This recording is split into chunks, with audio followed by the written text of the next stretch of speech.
Tiger Woods. For years, his name didn't just dominate leaderboards, it intimidated the entire game of golf. From 1999 to 2001, he produced what many believe to be the greatest 3-year stretch in golf history. But a new question has emerged. Is Scottie Scheffler on a trajectory that could match prime Tiger or even surpass him?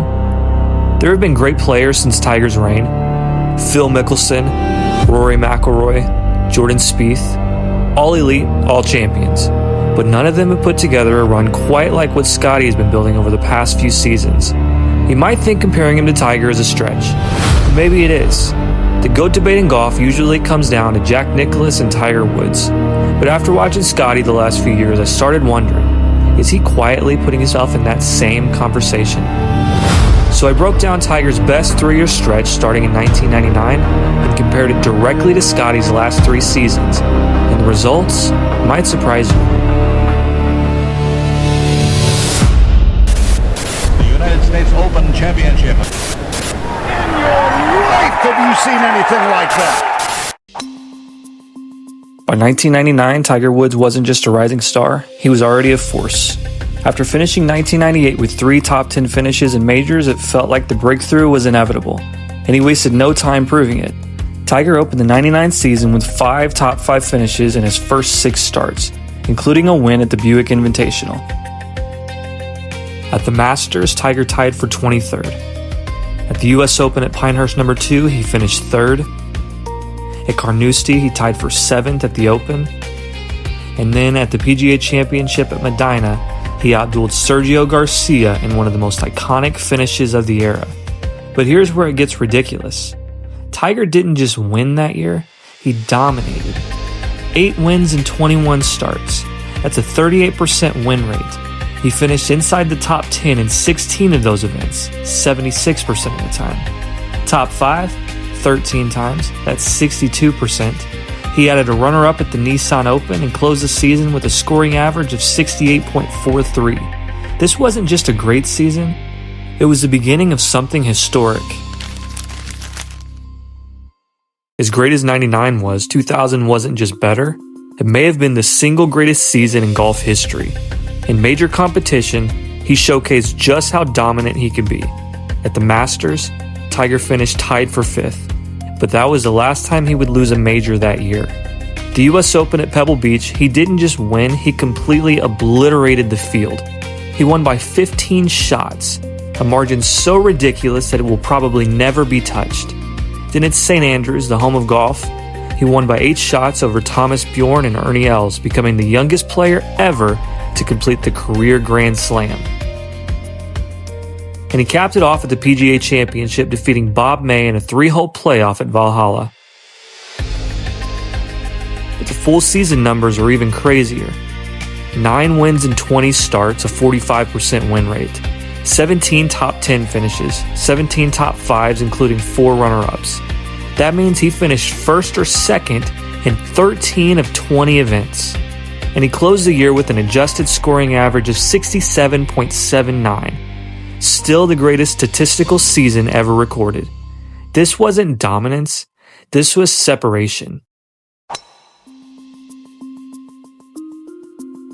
By 2001, Tiger Woods had already rewritten what dominance looked like.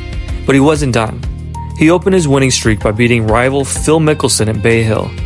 Then he won the Players' Championship by 1 shot over Vijay Singh, highlighted by his iconic birdie on the par 3 17th at TPC Sawgrass.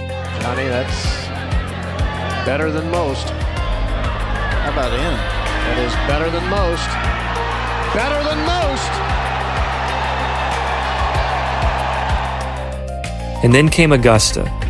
Tiger captured his 3rd consecutive victory, and in doing so, became the only player in history to hold all 4 professional major titles at the same time, the Tiger Slam. He would cool off as the season progressed, T12 at the US Open, T25 at the Open, and T29 at the PGA Championship respectively. And even in a down stretch, the numbers were still absurd. 5 wins in 19 starts, a 26% win rate, 9 top 10s, 8 top 5s, and he finished the year with a 68.81 scoring average, leading the PGA Tour for a 3rd consecutive season. Over 3 years from 1999 to 2001, Tiger didn't just dominate golf, he bent the sport around him. Tiger's game was loud, emotional, intimidating. Scottie's isn't.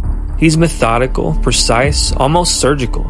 But over the last few seasons, he's been so consistent, so efficient, that it forced me to ask a question I never thought I would.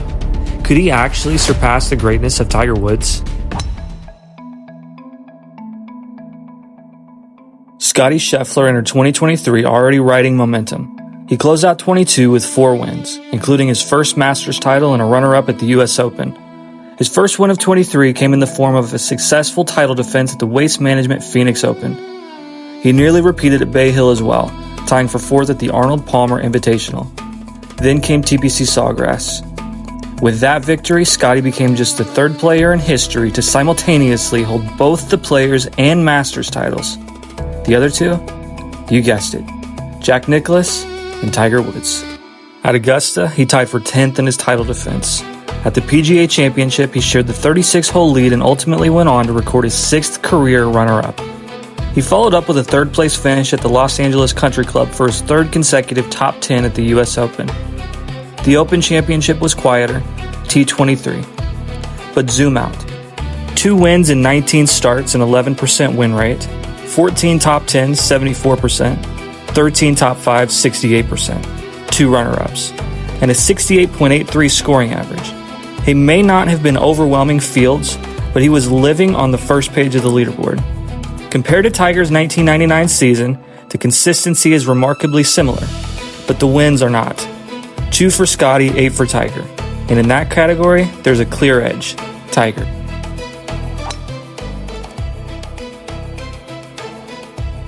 Scottie entered 2024 as the undisputed #1 player in the world, and he wasted no time showing it. 4 top 10s in his first 5 starts. He returned to victory at Bay Hill, this time a 5-shot victory over Wyndham Clark, igniting a dominant stretch of 5 consecutive first or second place finishes. He made history at the Players' Championship, becoming the only golfer ever to successfully defend the title at Sawgrass. Then came Augusta, a 4-shot win over Ludwig Oberg to capture his 2nd green jacket. The majors beyond that were solid. T8 at the PGA, T41 at the US Open, and T7 at the Open. And in August, he added something Tiger never did, an Olympic gold medal.